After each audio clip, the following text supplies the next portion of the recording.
omunda mu ggwanga lya Uganda ekya Uganda Revenue Authority babaze enteekateeka y'okulaba nga bannaffe abasuubuzi babakwasizaako mu ngeri gye basobola okuba nga tebawamu emisolo. Bannaffe abakasiite basinzidde ne basaba ekitongole ekivunaanyizibwa ku by'emisolo balemenga kukwata maali yaabwe babakkirize ate oboolyawo oluvannyuma babeere ng'ate basasula emisolo.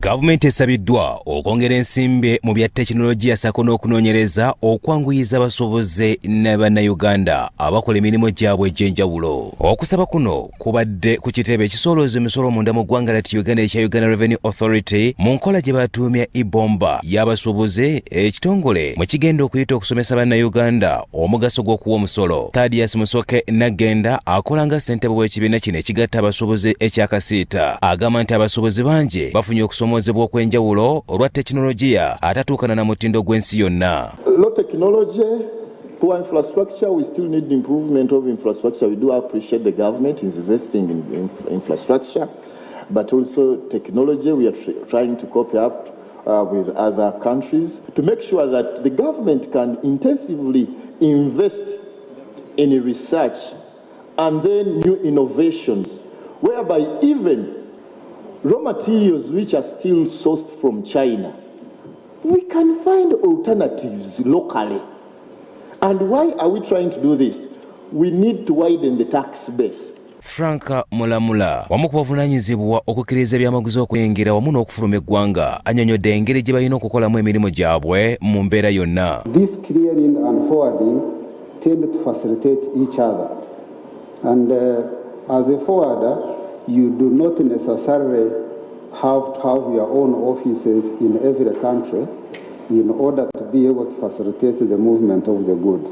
Wabula ye Francis Otiam okuva mu bukolero obutonotono ategeezezza nga bafunye okusoomozebwa okw'ebyobufuzi mu mawanga agaliraanye eggwanga lya Uganda batabakkiriza kutambuza byamaguzi byabwe. We had trucks that were piled up at the border. So when trucks piled up at the border, we actually spend a lot of money. You find we have a lot of costs that we incur.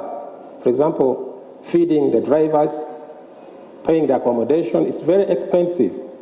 We know recently what happened in Sudan, where our drivers were being killed and our colleagues were being killed in Sudan. Grel-9 Sali, omuwandiisi w'enkalakkalya mu minisitule y'ebyobusuubuzi, agamba nti abasuubuzi balina okukimanya nti gavumenti ekola ku nsonga zaabwe. You don't want to go to a local milliner to actually buy your textiles, but really, I think we should think bubu, because that is the underpinning critical aspect that is driving the force of buy Uganda, build Uganda.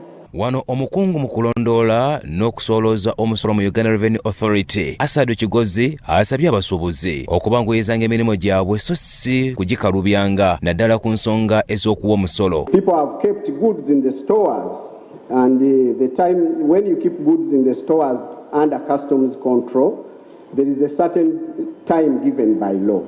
But given the pandemic, people were not able to move, meaning that some of those goods, the time period would expire.